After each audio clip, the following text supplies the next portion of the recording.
Le 25 décembre 2025, jour de Noël, les États-Unis ont mené leur première frappe militaire officielle sur le sol nigérian. L'annonce a été faite par le président américain Donald Trump lui-même, affirmant que des missiles américains avaient visé des camps de l'État islamique dans le nord-ouest du Nigeria. Ces frappes s'inscrivent dans un narratif déjà installé depuis plusieurs semaines.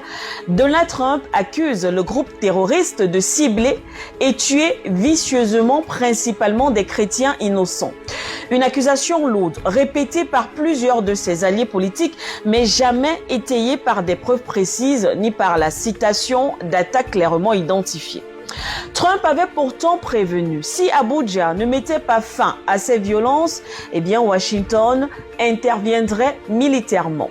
Alors le 25 décembre, plus d'une douzaine de missiles de croisière ont été tirés depuis un navire américain positionné dans le golfe de Guinée, frappant ainsi deux camps présumés de l'État islamique dans l'État de Sokoto. Selon le commandement américain pour l'Afrique, AFRICOM, les frappes auraient tué plusieurs terroristes.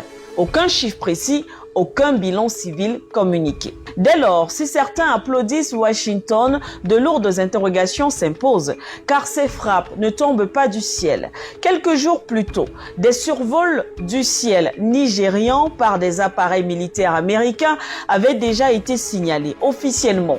De la collecte de renseignements pour neutraliser les groupes terroristes, ces avions décollaient du Ghana, pays devenu une base logistique clé.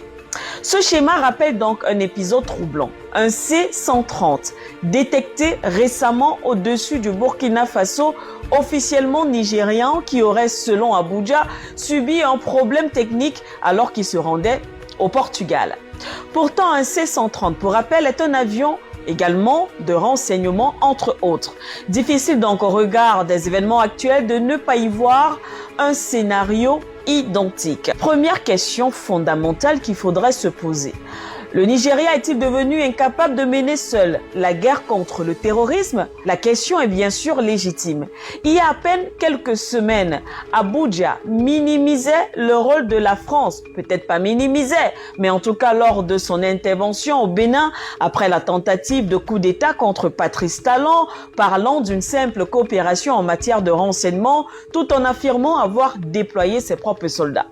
Une opération lourde sur le plan logistique, on imagine Abuja s'est mis au devant de la scène. Et bien lors du renversement du président nigérien, cette fois-ci Mohamed Bazoum, le Nigeria se disait même prêt à intervenir